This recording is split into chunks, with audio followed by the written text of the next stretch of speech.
was just cheating on me all over again, and nothing had actually And these changed. are the feelings that you're dealing with right now, the unresolved. Yeah. Kind of lingering from this summer. Yeah, like I have like this hate, like this, I guess this anger and like frustration and irritability at myself. Mm-hmm. And then there's anger at him. And then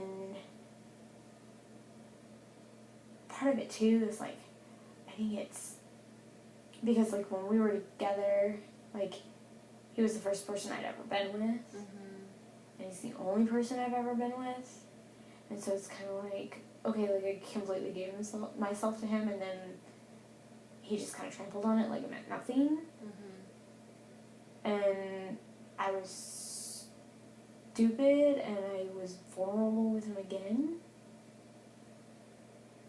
I don't know. Like, and I guess there's a fear of me that's like, will I ever be able to be that vulnerable with somebody else again? Mm-hmm. So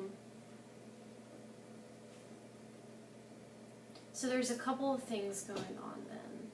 There's the, how did I let this happen again? I should have seen this coming.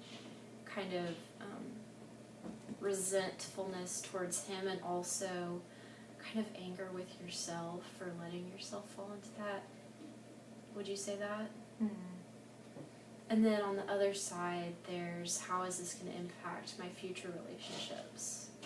Will I be able to have future relationships? Mm-hmm. Would you say that as well? Yeah.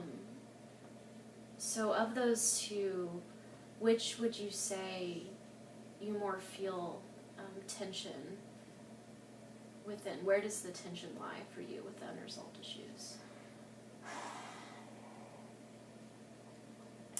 I don't know.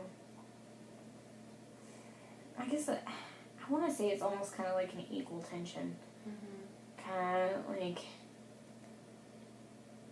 where I was so like engrossed in the relationship with him, like, and I was so involved, and I completely gave myself like, will I be able to fully see, like, be objective in a new relationship and not let it happen to me again the way that it happened the first time through. Yeah, you're feeling fearful because you gave yourself one time and you got completely screwed over. So if you give yourself again, should you really be taking precautions to protect yourself rather than being that vulnerable again? Mm-hmm. Yeah. I don't know. Yeah. How's your dating life been since then? I've gone on a couple dates. Mm-hmm. Total of 4. Nothing ongoing? No, Yeah. it was like 1, 2, maybe 3 dates, and never went anywhere else. Do you think that was the people that you went out with, or do you think that might be something within you? I think it was a little both. Yeah. Almost. Because like one of the guys I went on a date with, we're really good friends now. Right. And I realized like he's just not the person I want to marry. Mm-hmm. We make great friends, but Not compatible. No. And one of the other guys, like I was like, he was my older brother's best friend. Mm-hmm. And I was like, yeah, I could see myself with this person, maybe. And he kind of screwed me over. Right. Like Another where kind of situational thing. Yeah, like we were going on a couple dates, and like we hung out all the time, and like he showed he was attracted to me, and then like he kissed me one night, and then like after that, like when I was like, so like what does this mean, like what do you want out of this? He was like, well, it was fun, but like I don't want to do it again. And then like he quit talking to me for 2 weeks after that, and then pretended like nothing happened. Well, it's funny, when I asked you about your how dating's been since then, and you laughed. So what's your relationship with dating? How do you, like, when you think about going on a date with someone, what arises? Anxiety. Anxiety. Okay. Yes. I don't think So, do you envision what it's going to be like and what's going to go wrong? No. I guess, I don't know. I think my biggest thing is, like, I think why I don't date is because I know what I want out of a relationship and what I want to marry and what I don't want to marry. And I don't feel like if you're somebody that I can see myself marrying, what's the point of dating you? Yes. So I just don't. Right. So you feel hesitant towards dating because when the right person is in front of you, you'll know it, and so you don't want to skirt around and waste your time, essentially. Yeah. On things you don't know. Yeah. Yeah. Absolutely. Sense. Like, there's no point to dating if I can't see myself with you. You know? So, I don't know. But I feel like at the same time, like, I'm never gonna meet him. There's just part of me that's like, well, is there really anybody there? Why do you think that's your first thought? Just because all the guys that, like, I do think are worth my time, they aren't interested. That's been your experience so far? I know one guy that I thought was going to be the one that I was going to spend it forever with, like, he completely screwed me over. So you're feeling skeptical because the past has not proven particularly promising. Yeah. And you don't see it getting any better. Yeah. So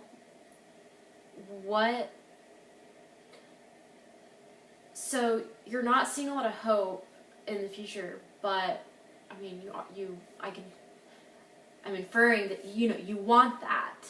So the question becomes, what is it going to take in between there to be in a position where A, you might meet that person, and B, you'll be in a good mental state to be in a healthy relationship. So there's a couple of elements there. So would you say that you're not finding yourself in situations where you're meeting the types of people who you would want to spend, you said forever with? So do you think maybe a change in scenery might put you in contact with more people that would be on your level in those areas?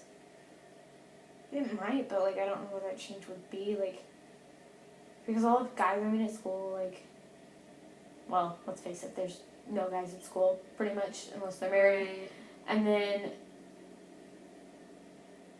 there's, like, I don't really go out unless, like, they're with friends, because it's, like, I'm a person if, like, I don't know you, like, and I'm in a situation, like, a large social group, like, I just kind of sit back and observe, because I'm not an outgoing person, like, I'm not really outgoing, and I'm not an extrovert, like, I'm an introvert, and so it's kind of always hard to be that first one to step out and say, hey, I'm so-and-so, and it seems like the more you push for those kinds of things, the more it works against you.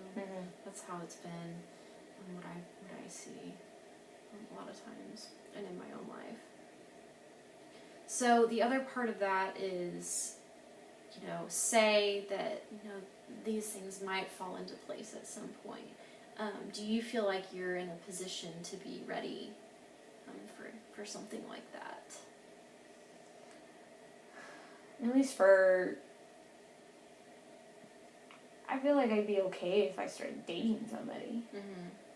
Maybe not getting married right now because I'm in school still, but I could be okay with dating somebody. Like, you think being in a relationship. You feel confident that you would be able to be comfortable with those levels of vulnerability despite past betrayals. I think it would take time. Right. But, like, I'd want to build a friendship first with them. And then kind of let it blossom from there, kind of thing. To kind of just take it really slow. Well, good. I mean, that's good that you feel like you're in a position to be able to kind of set your past experiences aside and say, this is new. Let's take it slow, and let what comes out of that come. So I think we're at a good place to start for the next few sessions. Sounds good.